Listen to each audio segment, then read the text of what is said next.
Nora Fatehi जैसी बहू। Nora Fatehi उनकी सोसाइटी में आती है। आपके डांस में सिर्फ स्टेप्स नहीं, डांस में क्रेज होना चाहिए, जिसका पहला डेमो मैं आपको देती हूँ। नोरा स्टेज पर डांस करना शुरू करती है और उसके डांस को देखकर एलोरा खुद को रोक नहीं पाती। हाय गर्मी।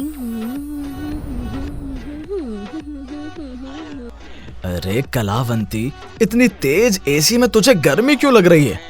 बुढ़ापे में सठिया गए हो क्या? मैं तो यही हूँ आपके बगल में। ये सुर आपकी पोती छेड़ रही है। एलोरा की आवाज सुनकर सभी हॉल में पहुँच जाते हैं। आपकी ही छूट का नतीजा है ससुर जी, जो आज लड़की रात के 2 बजे घर पर ये तमाशा कर रही है। तमाशा नहीं मम्मी, ये मेरा फेवरेट नोरा फतेही का रीसेंट रिलीज सॉन्ग है। नोरा फतेही के गाने गुनगुनाने से अगर तू नोरा फतेही बन चुकी होती ना, तो हमारे तो भाग्य सुधर जाते। एलोरा का जन्म एक मध्य वर्गीय परिवार में हुआ था। उसे बचपन से ही डांस का बहुत शौक था और वो नोरा फतेही की तो बहुत बड़ी फैन थी। घर पर उसके इन हरकतों से सभी परेशान हो चुके थे, पर उसके दादाजी को उसके हुनर पर पूरा भरोसा था और वो हमेशा उसका सपोर्ट करते थे। अगली सुबह नाश्ते की टेबल पर, मेरी एक फ्रेंड है, उसके बेटे से मैंने तेरी शादी की बात चलाई है। अब ये नाच गाना वहीं जाकर करना। मम्मी, ये अब क्या कह रही है? मुझसे गलती हो गई। वो मेरे दोस्तों ने कल मुझे जूस कहकर बियर पिला दिया था, वरना मैं कभी पीती हूँ क्या भला? नाचती तो फिरती हो ना, यहाँ वहाँ लोग बातें बनाने लगे हैं। कोई शादी नहीं करेगा तुझसे, फिर पड़ी रहना यहीं हाय गर्मी करती हुई। तू टेंशन मत ले बहू, मैं बात करता हूँ ना एलोरा से। आज मैं वृद्धाश्रम लोगों को कपड़े बांटने जा रहा हूँ। एलोरा को भी लेकर जाऊंगा। जीवन की सच्चाई देखेगी तो दिमाग खुलेगा इसका। एलोरा अपने दादाजी के साथ वृद्धा आश्रम जाती है और वहाँ सभी बुजुर्गों को अपने फोन में गाना बजाकर डांस करना सिखाने लग जाती है। नाच मेरी रानी रानी, मेरी रानी रानी, नाच मेरी रानी रानी, मेरी रानी रानी।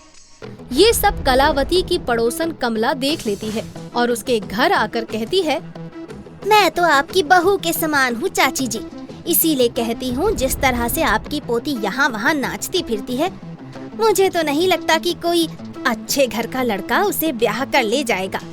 कमला ठीक कहती है। सुन बहू, तू अपनी जिस सहेली की बात कर रही थी उसे घर बुला ले और कर दे शादी पक्की। बड़ी जल्दी में एलोरा की शादी करण से तय हो जाती है। एलोरा करण के साथ फेरे पर बैठी हुई होती है कि तभी पंडित जी का फोन बजता है। नोरा फतेही का गाना सुनकर एलोरा खुद को रोक नहीं पाती और लहंगे में सभी के सामने जोर जोर से कमर मटकाकर नाचना शुरू कर देती है। सभी आंखें फाड़ फाड़ कर उसे देखने लग जाते हैं। करण की नजरें झुक जाती हैं। बाप रे, इसे शर्म लाज है कि नहीं? कैसी सास ससुर के सामने लहंगा उठा उठा कर मटक रही है। शर्म से तो नजर ही झुक गई है मेरी। क्या मम्मी, तुम भी ना, क्या मस्त शो चल रहा है, लेट मी एंजॉय इट। तभी करण गुस्से में एलोरा से कहता है, नीचे बैठो एलोरा, और कितना मजाक बनवाओगी मेरा। एलोरा की ये हरकत पूरे परिवार को शर्मसार कर देती है। जैसे तैसे एलोरा की शादी निपट जाती है। अगली सुबह सभी खाने की टेबल पर बहू के हाथ की पहली रसोई का इंतजार कर रहे होते हैं। अपनी पहली रसोई में खीर बनाकर वो टेबल पर लेकर आती है। जो हुआ उसे भूल जा बहू, अब तेरा नाच गाना पहले की बात है। हमारे घर पर ये सब नहीं चलता। तू अच्छी बहू बनकर रहे और हमें कुछ नहीं चाहिए। जी मम्मी जी, जैसा आप कहें। और तब भी टीवी पर चल रहे शो में एडवर्टीजमेंट आ जाता है और टीवी पर आ रहे हाय गर्मी सॉन्ग पर एलोरा जमीन पर लेटकर same to same Nora Fatehi जैसा स्टेप करने लग जाती है। हद हो गई है ये तो। तभी दरवाजे पर निर्मला आ जाती है और ये सब देख लेती है। ये बहू जमीन पर लेटकर क्या कर रही है करण? पोछा लगा रही हूँ आंटी जी, अब it's good for health. Ellora बात को घुमा फिरा कर खुद को फिर से शर्मसार होने से बचा लेती है और निर्मला को वापस भेज देती है। आज तो तुमने खुद को बचा लिया बहू, पर कब तक? अगर तुम्हारे कदम फिर थिरके तो अपने मायके जाकर ही डांस करना पूरा, समझ गई? हर रोज की तरह बसंती शाम के वक्त अपनी सोसाइटी की औरतों के साथ गप्पे लगाने चली जाती है। तभी उसे पता चलता है कि अपने अगले गाने के प्रमोशन के लिए नोरा फतेही उसकी सोसाइटी में आने वाली है। ये क्या कह रही है तू? नोरा फतेही हमारी सोसाइटी में आएगी? सिर्फ सोसाइटी में ही नहीं आएगी, वो सोसाइटी में एक डांस प्रोग्राम भी ऑर्गेनाइज करवा रही है। एक्चुअली वो नए नए टैलेंट को बढ़ावा देना चाहती है, तो जो भी इस कॉन्टेस्ट में जीतेगा, नोरा फतेही उसके साथ एक डांस एल्बम रिलीज करेगी। पर कौन ही पार्टिसिपेट करेगा ऐसे नाच गाने में? शोभा देता है क्या अच्छे घर की लड़कियों को नाचना गाना? तू पागल हो गई है क्या?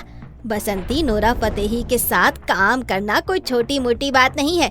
अगल बगल की सारी औरतें, बूढ़ी हो या जवान, इस कॉन्टेस्ट में पार्टिसिपेट करने वाली है, और सबको तो डर है कि ये मौका तेरी बहू ना जीत जाए।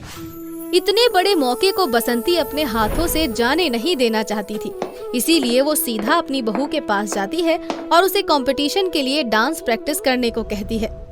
आज तक जब मैं अपने मन से नाचना चाहती थी तो मुझे मायके भेजने की धमकी देती थी, और आज जब फेमस होने की बारी आई तो जाओ बहू नाचो। मैं इंसान हूँ मम्मी जी, कोई रोबोट नहीं। मुझे माफ कर दे बहू, आज सोसाइटी में नोरा फतेही आने वाली है तो सभी लोग डांस प्रैक्टिस करने में लग गए हैं, पर जब तू नाचती थी तो वो मुझे भली बुरी बातें सुनाते थे। आसपास के लोगों की बातों को कभी तवज्जो देनी ही नहीं चाहिए। मेरी ही गलती है बहू, तू इस मौके का फायदा उठा और सबको बता दे कि तू क्या कर सकती है। सभी को एलोरा के टैलेंट पर भरोसा था और सब इस बात से डरे हुए भी थे कि एलोरा इस कंपटीशन को जीत न जाए। 7 दिन बाद नोरा फतेही उनकी सोसाइटी में आती है। आपके डांस में सिर्फ स्टेप्स नहीं, डांस में क्रेज होना चाहिए, जिसका पहला डेमो मैं आपको देती हूँ। नोरा स्टेज पर डांस करना शुरू करती है और उसके डांस को देखकर एलोरा खुद को रोक नहीं पाती और ऑडियंस में खड़ी होकर डांस करने लग जाती है। नोरा की हूबहू कॉपी थी एलोरा। उसके स्टेप्स और डांस के क्रेज को देखकर नोरा उसे स्टेज पर बुलाती है। वाओ, आप क्या डांस करती हो, मैं तो आपकी फैन हो गई। क्या आप मेरे साथ फ्यूचर में काम करना चाहेंगी? कभी भी कहीं भी डांस करने की जिस आदत के कारण लोग एलोरा का मजाक उड़ाते थे, आज उसी के कारण एलोरा बिना कॉन्टेस्ट स्टार्ट हुए ही जीत चुकी थी। ये सभी के मुंह पर तमाचा था जो दूसरों को बढ़ने से रोकते हैं। एलोरा स्टेज पर खड़ी होकर कहती है, उड़ान भरो, रुको मत, बस यही कहना चाहूंगी मैं। कुछ तो लोग कहेंगे, लोगों का काम ही है कहना। एलोरा बहुत फेमस हो जाती है और खुद की डांस एकेडमी भी चलाने लग जाती है। जो सोसाइटी वाले उसे नीचा दिखाते थे, आज उसी के पास अपने बच्चों को डांस सिखाने के लिए भेजते हैं। बहू, कम से कम इतने तो कपड़े पहन के शरीर ढक जाए। मम्मी जी, ये आजकल का ट्रेंड है, आप नहीं समझेंगी। तेरा नाम बर्फी है, तू उर्फी जावेद बनने की कोशिश मत कर, नहीं तो हमारे कर्म ही फूट जाएंगे। क्या तूने सोच ही लिया है कि हमें इस मोहल्ले से निकलवा कर ही मानेगी? मम्मी जी, तब बोलिएगा जब मेरे आगे पीछे कैमरा वाले घूमेंगे।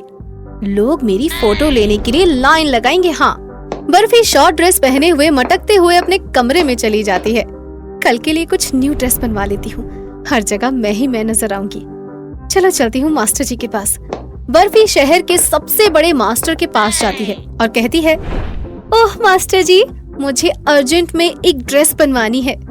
अभी मुझे परेशान मत करो, मेरे पास टाइम नहीं है। मास्टर जी, आप तो ऐसे कह रहे हैं जैसे सही में मनीष मल्होत्रा हूँ। सब आपको इस शहर का मनीष मल्होत्रा कहते हैं, लेकिन आप हो नहीं। आप इस बर्फी का ड्रेस बनाने से मना कर रहे हैं, एक दिन आप बहुत पछताओगे। हाँ। तुम बर्फी हो, कोई उर्फी जावेद नहीं जो इतने तेवर दिखा रही हो।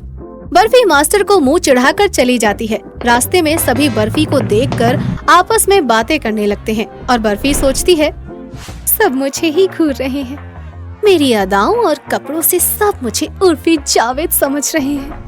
बर्फी दूसरे मास्टर के यहाँ पर जाती है और उसे छोटे से कपड़े का एक टुकड़ा देते हुए कहती है, मुझे कुछ डिजाइनर सा चाहिए, इस कपड़े को सिल दीजिए। मास्टर कपड़ा देखकर मन ही मन सोचता है, ये कपड़ा है या कोई लीरा, इससे तो मैं अपना रुमाल भी ना बनाऊं। ये तो उर्फी जावेद की भी माँ लग रही है। मास्टर जी, क्या सोच रहे हैं? सिलना शुरू कीजिए, मुझे कल ही पहनना है। इसमें सिलने के लिए है ही क्या? इतने छोटे टुकड़े से क्या ही बनेगा? ओहो मास्टर जी, आपके पास तो इतने टुकड़े होंगे, कुछ कपड़ों का इस्तेमाल कर लीजिए ना। मास्टर जी अपने पास पड़े कुछ टुकड़े लेकर एक अतरंगी सा वन पीस बना देते हैं, जिसमें बर्फी का आधे से ज्यादा शरीर ढका ही नहीं होता। ड्रेस देखकर बर्फी मास्टर जी के हाथों को चूमते हुए कहती है, वाओ मास्टर जी, वाओ, ऐसी ही कोई ड्रेस मैं ढूंढ रही थी इतने दिनों से, वो भी, लेकिन कोई बना ही नहीं पा रहा था। देख लेना मास्टर जी, इस बर्फी के कारण आप कितने फेमस हो जाएंगे। मनीष मल्होत्रा के बाद कहीं आपका ही नंबर ना आ जाए। Thank you, thank you. Barfi इतरा कर चली जाती है और मास्टर जी मुंह चढ़ाते हुए कहते हैं, सुबह सुबह भूखाने के लिए कौन कौन आ जाते हैं, कोई ताकी भी ना इसके आगे। आई है बड़ी उर्फी जावेद बनने, जैसे उसकी इज्जत वैसी इसकी होगी। बर्फी ड्रेस लेकर घर चली जाती है। हॉल में पैकेट पड़ा देखकर संतोष पैकेट खोलकर वो ड्रेस निकालती है। ड्रेस देखकर उसका मुंह खुला का खुला रह जाता है। ये तो दिन पर दिन हद करती जा रही है, बेशर्मी की भी कोई हद होती है। क्या हुआ मम्मी जी, आप चीख क्यों रही हैं? अरे चीखूं नहीं तो क्या करूं, कहाँ पहनेगी इसे, सब कुछ तो दिखेगा ही इसमें। मैं कभी ये नहीं सोचती हूँ कि क्या दिखेगा और क्या नहीं, मैं बस फैशन और ट्रेंड को फॉलो करती हूँ, समझी मम्मी जी।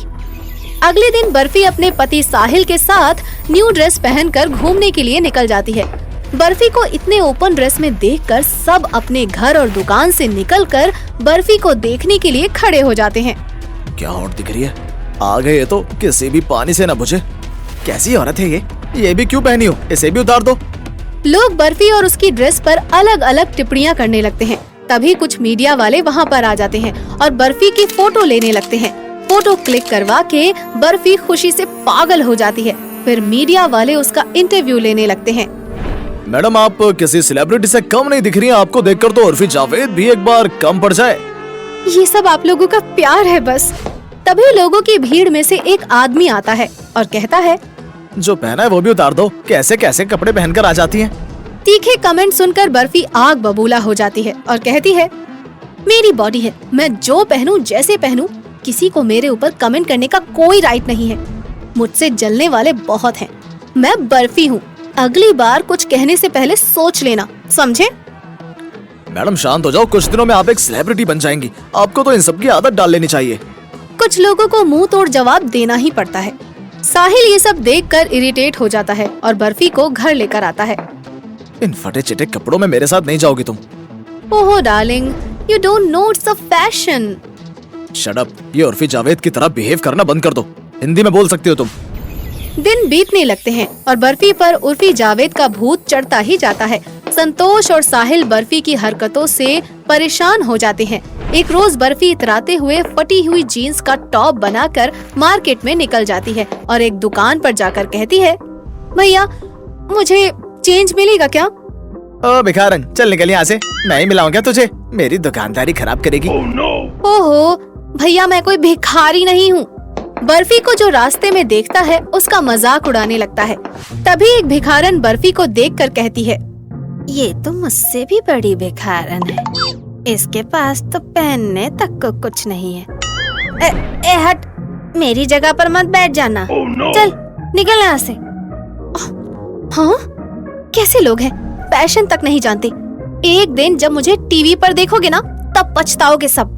फिर रास्ते में उसे एक गुंडा मुन्ना छेड़ते हुए उसका हाथ पकड़ लेता है और कहता है, ये क्या पूरा बदन दिखाओ मेरी रानी, इतने से क्या होगा? गुंडे मवाली, सुंदर लड़की देखकर छेड़ते हो, घर में माँ बहन नहीं है क्या तुम्हारे? बर्फी मुन्ना को एक तमाचा मारती है और चिढ़कर अपनी कार की ओर जाती है। तभी वो देखती है कि उर्फी जावेद अपनी गाड़ी से निकल रही है। बर्फी उसके पास जाती है और उर्फी जावेद उसे देखकर कहती है, ओह वाह, ये तो मैं हूँ, तुम बिल्कुल मेरी ही कॉपी हो। How cool, you are my role model. But यहाँ के लोगों को कौन बताए मैम? भाड़ में जाए दुनिया, हम बजाएंगे हारमोनिया। तभी संतोष बाजार में दोनों को देखकर कहती है, एक कम थी जो दूसरी आ गई। अरे बर्फी, अब तुझे घर आने की जरूरत नहीं है, तू इसी के साथ रहे अब। संतोष बर्फी को अपने घर से निकाल देती है और उर्फी जावेद कहती है, मैं तो यहाँ से जा रही हूँ, लेकिन बहन तुम इस शहर में मेरे नाम को खत्म होने मत देना, चाहे इसके लिए तुम्हें कुछ भी करना पड़े। एक दिन मेरी तरह तुम भी लोगों की नजर में आ जाओगी, समझी? Good luck. उर्फी जावेद चली जाती है और इधर बर्फी अकेले रहने लगती है और अतरंगी कपड़े पहनकर इधर उधर घूमने लगती है। तभी मुन्ना गुंडा बर्फी को किडनैप कर गाड़ी में डालकर ले जाने लगता है। अब मैं तुम्हें अपना बनाकर रहूंगा। उस दिन तो तुम बच गई मुझसे, अब तुम्हें कौन बचाएगा उर्फी जावेद? बचाओ, कोई है, प्लीज हेल्प मी, बचाओ। बर्फी की आवाज सुकृति सुन लेती है। लगता है बर्फी कोई मुसीबत में फंसी है, मुझे उसकी मदद करनी होगी। सुकृति बर्फी की गाड़ी का पीछा करती है और जहाँ मुन्ना उसे छुपाता है वो जगह देख लेती है। सुकृति, पुलिस को कॉल कर, नहीं तो ये गुंडा बर्फी की जान ले लेगा।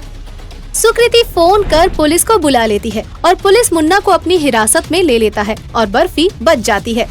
मुझे अपनी गलती का पछतावा हो रहा है। मैं उर्फी जावेद बनने के चक्कर में भूल ही गई कि मैं किसी की बहू हूँ और किसी की पत्नी हूँ। मुझे कोई उर्फी जावेद नहीं बनना।